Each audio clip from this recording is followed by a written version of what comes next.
Aujourd'hui, j'ai écouté sur France Culture la messe présentée par le frère Jousse Lacordaire, Jérôme Jousse Lacordaire, que j'ai bien connu dans le cadre de Politica Hermetica. Et j'ai pris plaisir à entendre des chants en français. Parce que ça parle à mon intelligence, les chants en français. Ça m'interpelle. Or, dans les synagogues, on ne chante qu'en hébreu.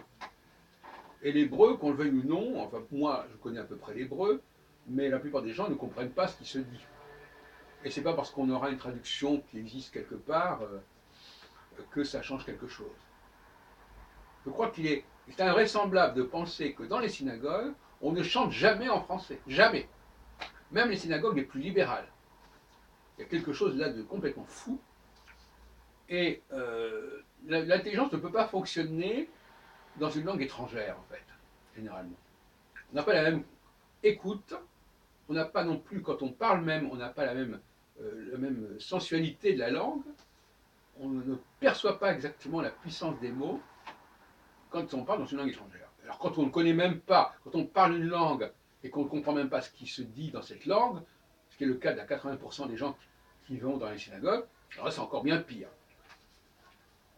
Donc là, je trouve que c'est quand même insupportable.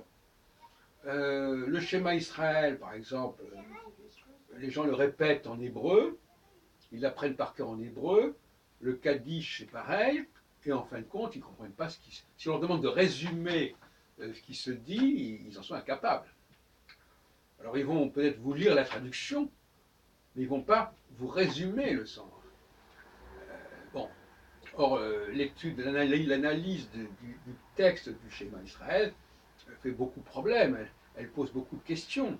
Quelle est la philosophie qui sous-tend le schéma Israël? Est-ce qu'il n'y a pas plusieurs strates de discours dans le schéma Israël, etc., etc.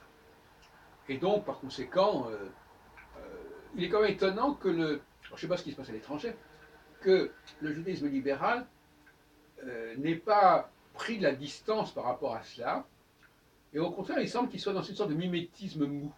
C'est-à-dire pour se dédouaner, eh bien, il va avoir une pratique assez rigide finalement des chants. Il va les reprendre. Il va rester très assidu à l'idée qu'on va lire en hébreu, chanter en hébreu.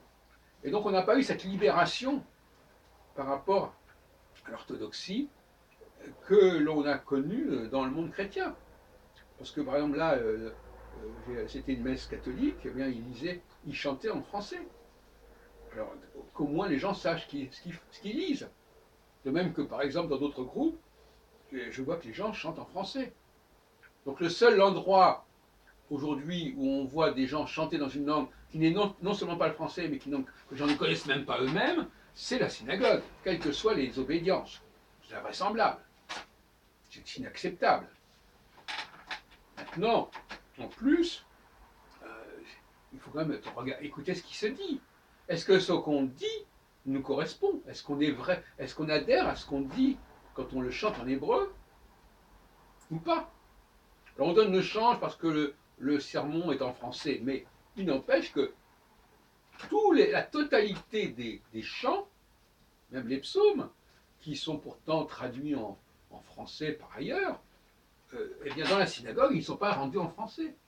Donc on ne sait pas ce qu'on dit. C'est une forme d'abrutissement qui me paraît extrêmement dommageable.